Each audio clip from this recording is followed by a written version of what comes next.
그 다음에 이제는 그럼 율법이 뭐냐라는 것에서 지난주에 서론 부분을 얘기를 했습니다. 그래서 오늘은 그 서론 부분과 합쳐서 율법이 왜 주어졌는지, 율법은 어떤 기능을 수행하게 되는 것인지, 그러나 그 율법이 가지고 있는 한계점은 대체 무엇인지, 이런 것까지 오늘 살펴보므로, 특별히 마지막에 가서는 율법은 오늘날에 그럼 쓸데없는가?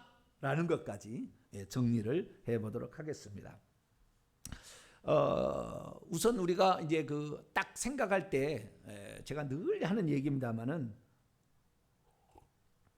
바울이 갈라디아서를 쓰려고 했을 때에 특별한 상황이 있었다라는 것을 이해를 해야 돼요.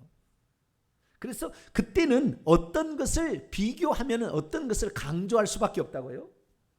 그런데 그 강조했던 것을 가지고 그것이 교리의 완성처럼 만들어 가지고, 교리의 원리처럼 만들어서 그것을 다른 것에 잣대로 쓰면 안 돼요.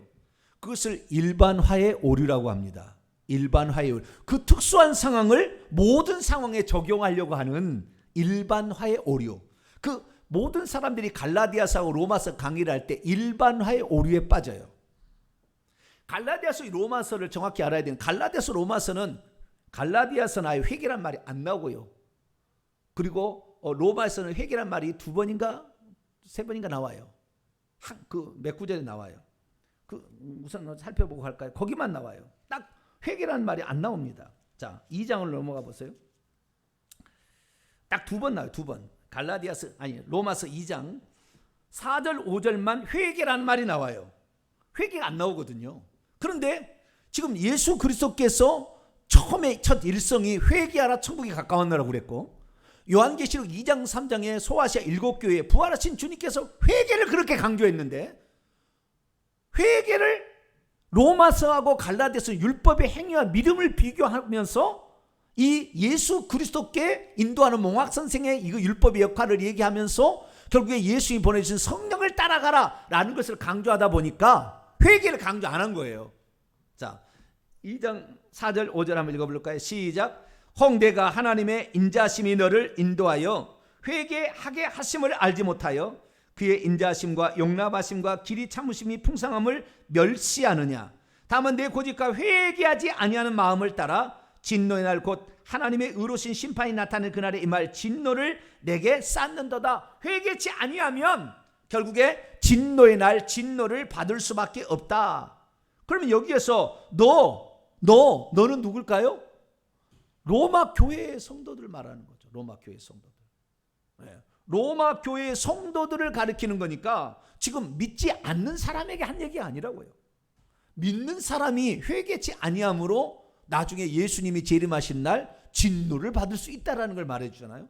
이 구절만 나와요. 그리고 안 나와요. 그러니까 회개를 얘기하지 않으니까 이 예수 그리스도께서는 회개를 중요하게 여겼지만 사도 바울은 회개를 중요하게 여기지 않아요. 오직 성령의 인도하심을 따라가는 것을 요청한다고요.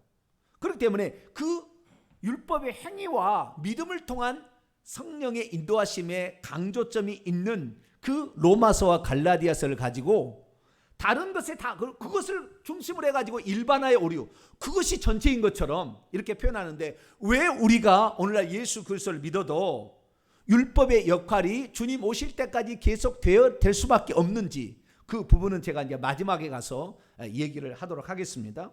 그래서 그 율법이라는 것이 중간에 들어왔는데 이 율법이 중간에 들어온 목적을 우리가 분명히 알아야 되고, 그리고 이 율법에 가지고 있는 한계점을 우리가 알고 있을 때에 율법을 통하여 주시는 은혜를 얻어야 돼요. 그러니까 궁극적으로 말하자면 율법은 우리의 신앙생활에 소극적으로 역할을 해주고 있고 믿음은 적극적인 역할을 해주고 있는 거예요.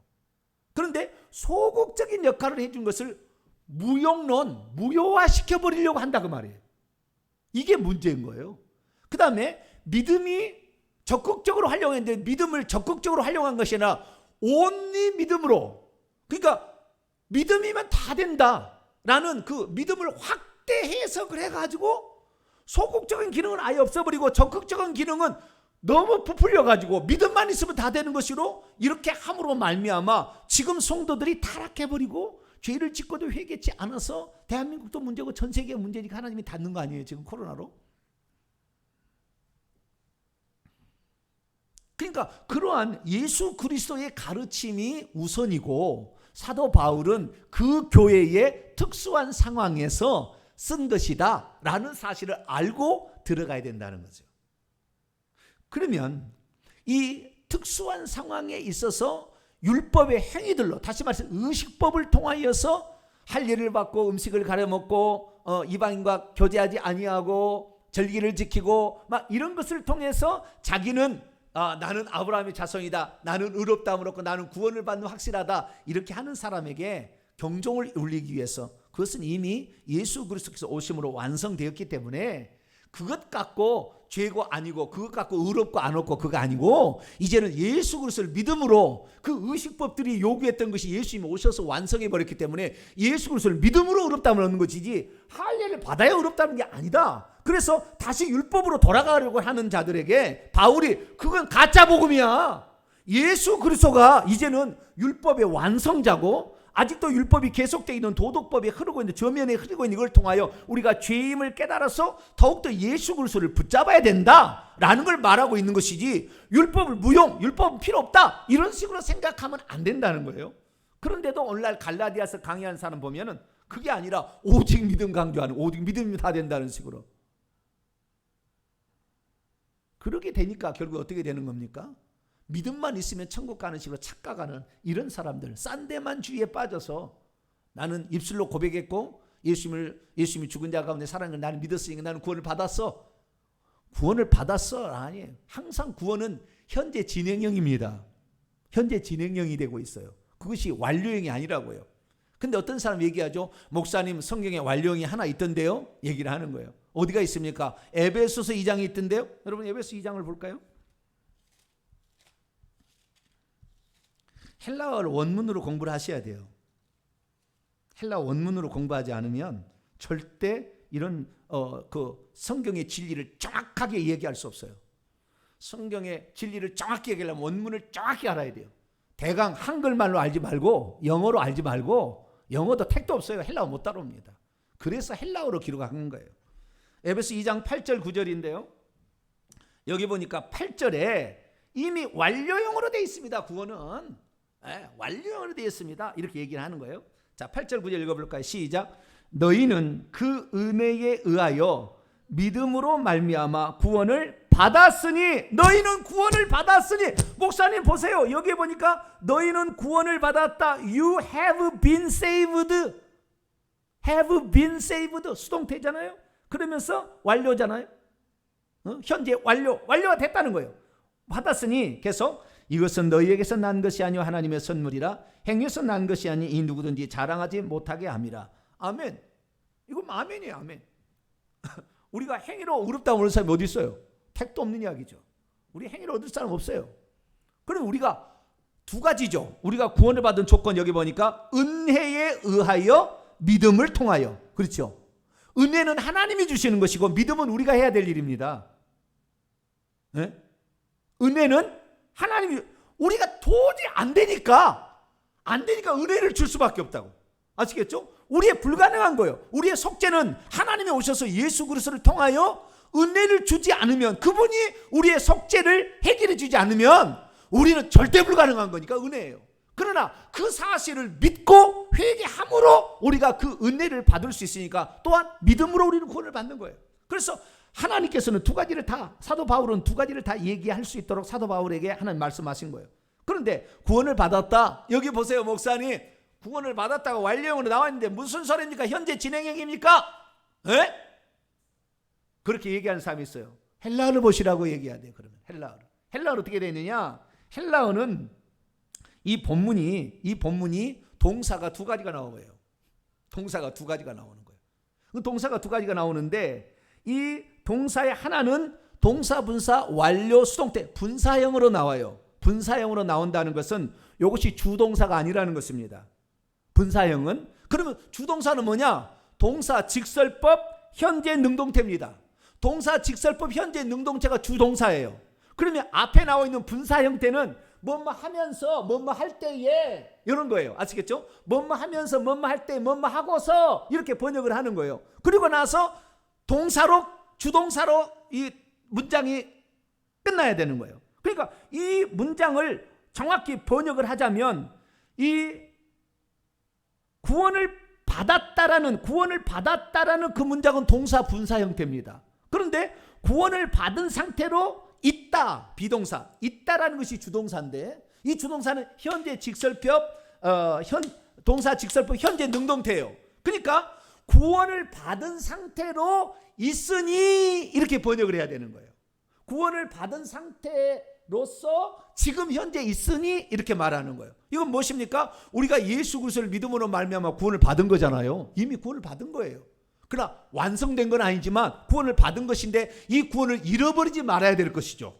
잃어버리지 않으려면 믿음을 끝까지 지켜서 부인하지 말아야 되고 뿐만 아니라 회개를 통해서 죄를 용서를 받아야 마지막 순간에 성령이 떠나지 아니하고 그가 구원을 받는 거예요. 그러니까 너희가 이미 예수 그리스도의 은혜와 믿음으로 말미암아 구원을 받은 상태에 있는데 구원을 받은 상태로 현재 있으니 라고 얘기하므로 만약에 네가 믿음을 중간에 잃어버린다면 구원을 받은 상태로 있는 것이 안 될 것이니 라는 말이에요. 그러니까 구원을 받아버렸으니까 끝났다는 말이 아니고 구원을 받은 상태로 현재 있으니 라는 말이 현재 있으니 이렇게 주동사가 현재예요. 현재 너의 현재 상태를 말하고 있는 것이지 네가 장차 믿음을 잃어버리고 구원을 잃어버릴지 해서 얘기하지 않고 있다 그 말이에요. 그런데 자기는 이미 구원을 받아버린 것처럼 미래의 구원을 절대 잃어버리지 않을 것처럼 착각을 하는 거예요. 그러니까 헬라 원문을 여기는 완료형은 이미 그 분사 형태로서 어떤 과정을 설명해 주고 있고 있었던 어떤 현재 상태를 말해 주고 있는 건데 이것이 현재 앞으로 어떻게 될 거냐는 얘기하지 않은 거예요. 운명을 얘기하지 않은 거예요. 완료형으로 얘기하지 않고 현재 구원을 받은 이로 있으니 이렇게 되어 있다는 거예요. 그런데 그 사실을 모르니까 헬라어 동사가 두 개가 나와 있고 하나는 분사형이고 분사형은 주동사가 아니고 현재 직설법 이것이 주동사라는 걸 잘 모르니까 이것을 잘못 생각하게 되는 거예요. 그래서 그렇지 않다라는 것을 우리가 알아야 되는 것입니다. 그래서 우리는 율법이라는 것은 아까 이제 결론적으로 제가 이제 얘기할 겁니다. 율법은 소극적으로 우리에게 계속 필요할 거예요. 소극적으로. 그것을 통하여 우리는 내가 더러워졌는지 안 더러워졌는지를 알 수가 있으니까. 네, 알 수가 있으니까. 그런데 이 적극적으로는 믿음을 통하여서 가야 되는데 그 믿음의 핵심은 뭐냐면은 말씀과 성령입니다. 예수 그리스도께서 하신 말씀을 믿는 것이고 그 다음에 그분이 나에게 보내준 인격적인 성령의 인도를 따라가는 거라고요. 이것이 우리가 믿음의 요체입니다. 믿음의 요체. 말씀과 그 다음에 성령이죠. 이 두 가지인데 오늘날에 결론부터 얘기를 하고 들어가 봅시다. 그래야 더 편할 것 같아요. 오늘날에 왜 율법이 소극적으로 계속 필요하느냐 이거예요. 의식법은 이미 완성되어 버렸기 때문에 더 이상 예수님을 믿게 되면은 그 혜택을 내가 받아버리니까 믿음으로 끝나는 거지만 도덕법 같은 경우는 계속 십계명 같은 경우는 계속 가게 될 수밖에 없는 것은 뭐냐? 사람이 예수 그리스도를 믿으면 궁극적으로 바람직한 건 뭐냐면은 말씀을 늘 읽고 묵상하고 그 가운데로 순종하며 지켜나가야 되는 거예요. 뿐만 아니라 그 말씀도 구약의 율법과 복음이 있다면 여기서 말씀이라는 것은 예수 그리스도께서 하신 말씀을 말하는 거예요. 그래서 예수 그리스도의 하신 말씀, 특별히 산상수훈에 기록된 그 천국의 윤리 같은 것을 그대로 지키면서 돈을 사랑하지 말라 만물을 사랑 하나님과 그 돈을 같이 겸하여 섬길 수 없다. 너희들 속으로 가늠해도 가늠이다. 뭐 이런 말씀 있잖아요. 그래서 많은 것들 너의 남의 그 눈 속에 있는 티를 꺼내기 전에 네 속에 들보를 꺼내라. 이런 식의 엄청 말씀이 많이 있잖아. 비판하지 말라. 수많은 말씀이 있다. 예수님이 하신 말씀을 우리가 믿고 따라가야 되고 뿐만 아니라 그 말씀에 나오지 않는 것. 예를 들어서 내가 지금 마약을 할까요 말까요? 마약을 먹어야 돼요 말아야 돼요? 성경에 안 나왔다고 말이에요. 담배를 피워야 돼요 말아야 돼요? 성경에 안 나왔다고 말이에요. 성경에 안 나왔어요. 그럼 성경에 안 나오면 어떻게 할 거냐 이거예요. 예수님이 말씀 안 한 거 어떻게 할 거냐. 예수님 시대에 아직 존재하지 않은 것이 있으면은 그런 것들을 어떻게 할 거냐는 거예요. 그것은 뭡니까? 성령의 인도를 따라가야 되는 거예요. 왜? 성령은 지금도 역사하시는, 말씀하시는 하나님이니까. 그렇죠? 그러니까 성령의 인도를 따라가야 돼요. 그 성령의 인도를 따라가야 되는데 사람들이 성령이 있는지조차도 제대로 합니까? 성령이 어떤 분인지도 잘 모르는데, 성령의 인도하심이 뭔지를 잘 모르는데, 그리고 성령의 인도하심을 자유의지로 거부해버리는데, 그러면서도, 그러니까 사도 바울이 바람직한 것은 뭐냐면 예수 그리스도의 말씀을 따라가게 되고 성령의 인도를 따라가게 된다면 회개 얘기하지 않아도 성령께서 예수님이 하신 말씀이 아닌 거면 회개할 것이고, 성령이 인도하신 것을 잘못하면 책망하면 회개는 자동적으로 나온다 그 말이에요. 사도 바울 얘기는 자동적으로 나오게 될 텐데, 아예 하나님 말씀에 순종할 의향이 없고 성령의 인도를 따라갈 마음이 없는데, 그는 지금 죄짓기를 원하고 어쩌든 간에 구원은 받기를 원하지만 세상의 것을 즐기기를 원하는데, 그 사람이 성령의 인도를 자유의지로 폭정시켜서 육체를 폭정시켜가지고 막 따라가려고 하지 않는다 그 말이에요. 그러면서 뭐요? 율법은 폐지됐다, 율법은 무용이다, 쓸데없다, 이런 걸 얘기하고 있다고 말이에요. 쥐가 적극적으로 해야 될 것은 전혀 하지 않으면서 율법은 폐지된 것을 강조해서 율법은 나에게 필요 없어요. 유대인들이라 지킬 법이고 그리스도께서 오시기 전까지 있을 거냐, 쓸데없어. 나는 이제 예수 그리스도를 믿으면 됐지. 믿음이란 게 뭔데? 믿음이란 것이 뭔데? 그 믿음이란 것은 자기가 실제적으로 하나도 살지 않으면서 저 소극적인 완전히 버려버리고, 나는 믿음이 있네. 믿음이 있으면은 성령 인도를 따라가는 것이 정상이지. 그런데 억지로 안 따라간다 그 말이야. 자유의지로. 세상이 좋으니까, 돈이 좋고 쾌락이 좋고, 교회 나오기 힘들잖아요. 기도하기 힘들잖아요. 제 목소리가 돌아오지 않잖아요. 지금. 기도하기 쉬운 일이 아니에요. 어느 누구가 기도를 좋아하겠어요? 그래도 이것이 생명 얻는 길이고, 회개를 통해서, 이 기도를 통해서 회개도 하는 것이고, 기도를 통해서 누군가를, 나도 복음의 빚을 졌으니 이 빚을 갚아야 되겠다, 그런 마음으로 기도를 하다 보면, 그리고 이 기도를 해도 그냥 대강하는 것이 아니라 통성으로 부르짖어. 기도를 하다 보니까, 특별히 이 험한 세월을 만나서 기도하다 보니까 이렇게 되는데, 어느 누가 그걸 좋아하겠냐 그 말이에요. 이제는 집에서 예배 드리면 어떻게 되게요? 더 편해진다고 그래요. 집에서 편하게 꾸밀 필요도 없잖아요. 씻을 필요도 없잖아요. 누가 그걸, 목사가 내가 봅니까? 못 보잖아요. 그러면 점점 게을러지고 나태해질 거라 그 말이죠. 그러면 어떻게 해요? 우리의 믿음도, 우리가 껍데기는 중요하지 않지만 껍데기가 잘못되면 결국에 내용도 바뀌어버려요 나중에. 그래서 우리가 오늘 성령의 진짜 인도를 따라가게 된다고 한다면 회개 강조하지 않아도 돼요. 율법 소극적 기능 필요 없습니다. 왜? 성령께서 다 깨닫게 해주니까. 그런데 성령의 인도함이 뭔지도 모르고, 성령이 어떻게 깨우치는지도 모르고, 성령이 깨우치는 것을 거역한 줄도 모르고 사는 사람들이, 나는 율법은 필요 없어, 나는 예수 그리스도 믿으니까, 이렇게 믿었으면 성령 인도를 따라가야 된다니까. 예수 그리스도의 말씀을 순종해야 된다니까. 그것이 행함이 없는 그 믿음은 죽은 믿음이니까. 그런데도 그것은 생각지 아니하고 자기는 믿음만 있다 이런 얘기를 하는 사람이 꽉 찼다 그 말이에요. 그래서 우리는 율법의 소극적 기능을 율법의 소극적 기능이 있다는 걸 알고 율법의 소극적 기능을 알아야 되는 거예요. 무용론이 아니라고요. 무용론이. 그러면 우리가 이것을 사도 바울이 뭐라고 얘기했는가, 그 율법의 기능은 뭐고 율법을 왜 주었는가, 이런 사실들을 체계적으로 한번 딱 정리를 해보면, 제가 지금 했던 이 말, 이게 핵심이에요. 지금 오늘 미리 결론부터 얘기를 한 거예요. 이 핵심을 우리가 꿰뚫고 나갈 수